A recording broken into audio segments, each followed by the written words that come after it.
Voter fraud is a kind of retail fraud whereby individual voters theoretically vote 10 times, stuff the ballot box. That's the theory.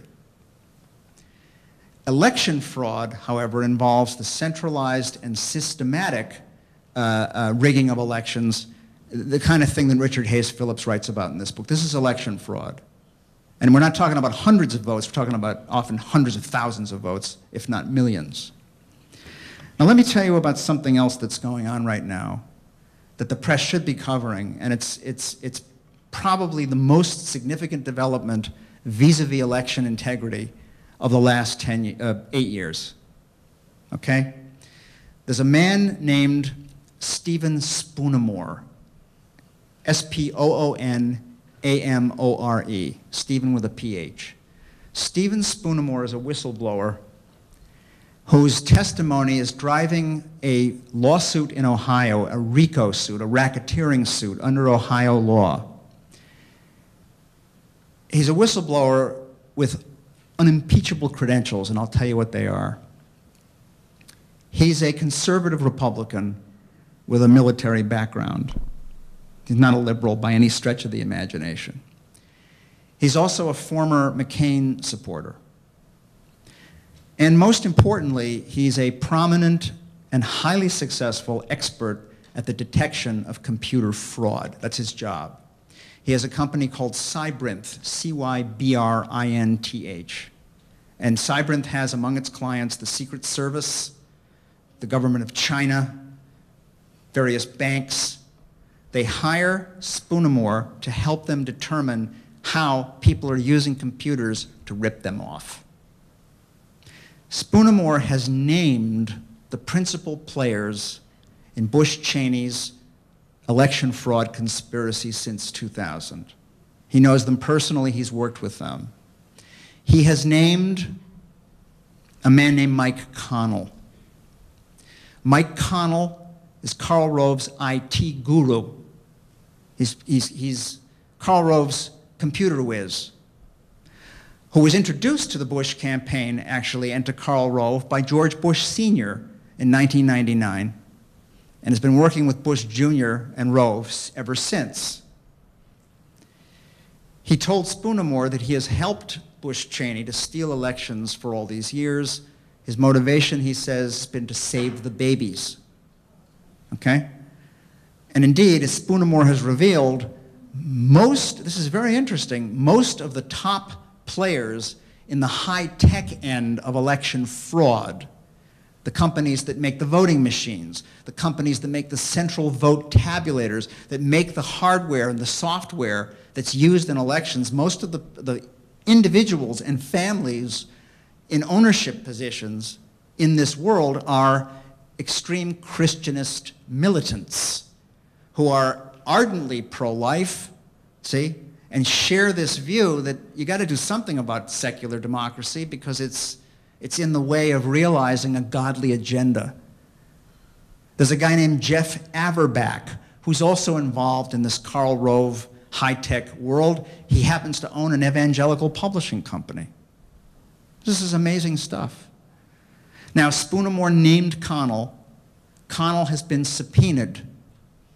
The lawsuit is proceeding. Connell was served with a subpoena to be deposed. This is a civil case, by the way, not a congressional case. You know, congressional subpoenas, you're obviously free, to do this, right? You give somebody a congressional subpoena, they can tell you to go take one, right? This is a civil case. Those of you who remember the Paula Jones episode know that you can't get out of a civil deposition, and yet Connell has defied the subpoena. As of last Friday, he was in contempt. He has engaged 3 lawyers who work for the Republican Party and have made clear to the lawyers in Ohio that they will never let him testify, never let him be deposed before Election Day. Now, the goal here was to get him on the record under oath before Election Day, and not just him, but all these other people too. And not just Karl Rove and Jeff Averback, but also Jack Abramoff, right? The scandal-ridden fundraiser for this whole venture, who's in prison now. Bob Ney, the Ohio congressman who wrote the Help America Vote Act. There are other people who have been involved in this. None of this has been reported. And the problem here, the most newsworthy element of this whole thing is that Mike Connell works for John McCain. See? And the particular setup that he's perfected, Spoonamore explains, is called man in the middle.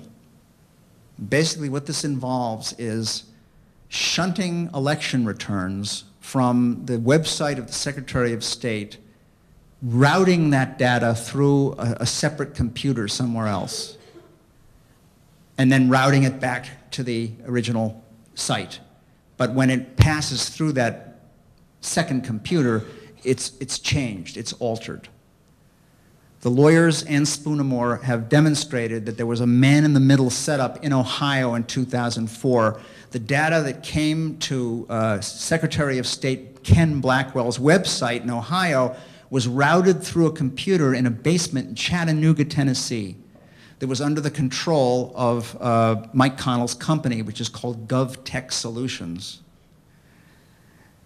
It was the same company that ran the websites for the Republican National Committee. Spoonamore says the only purpose of such a setup, the only purpose of this would be to commit fraud. There's no other reason. Okay. Now, it seems extremely unlikely that the Republicans could manage to pull off a win for McCain credibly, and yet they have the apparatus in place to try this. And we're not talking about attempting to win the popular vote. The McCain campaign has already disavowed that. We're talking about attempting to game the vote in the swing states. And I'm telling you this, please be clear, I'm telling you this not because I'm saying it will work. I'm not saying that. I'm saying that they are prepared to try it. That's all I'm saying. I'm not saying it will succeed. I'm not saying it's a foregone conclusion. I don't think it is. And indeed, to the extent that you and other Americans are attentive to the possibility and alert to some funny business like this, to that extent it can't succeed. See? I'm completely confident of this. But they are certainly prepared to try to do this, and I believe that what they have in the works at the moment is a legal strategy. They're looking now, feverishly looking for illegal ballots in all the swing states. There are 9 lawsuits now in Ohio, all brought by the Republicans. They're looking feverishly for illegal ballots, tainted ballots, because I think they're going to try to make an argument under Bush v. Gore that whole classes, whole categories of votes in the swing states should be nullified, like, say, the early voting ballots in Ohio.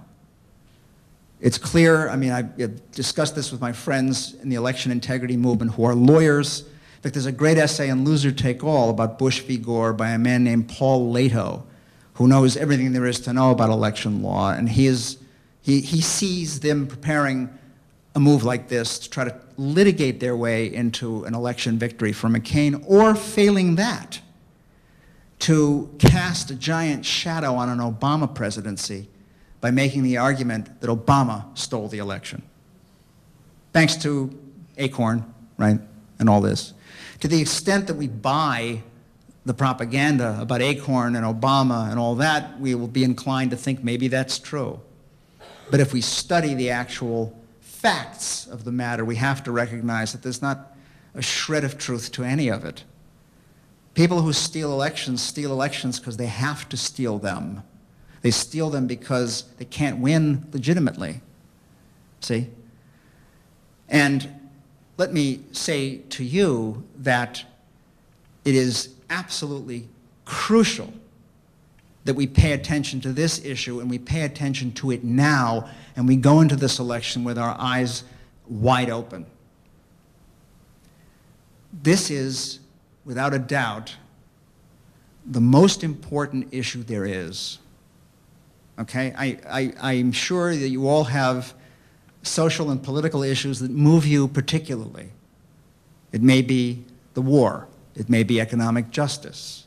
It may be reproductive rights. It may be gay rights. It may be civil rights. And we could go on. It may be Darfur. It may be the whales. you know?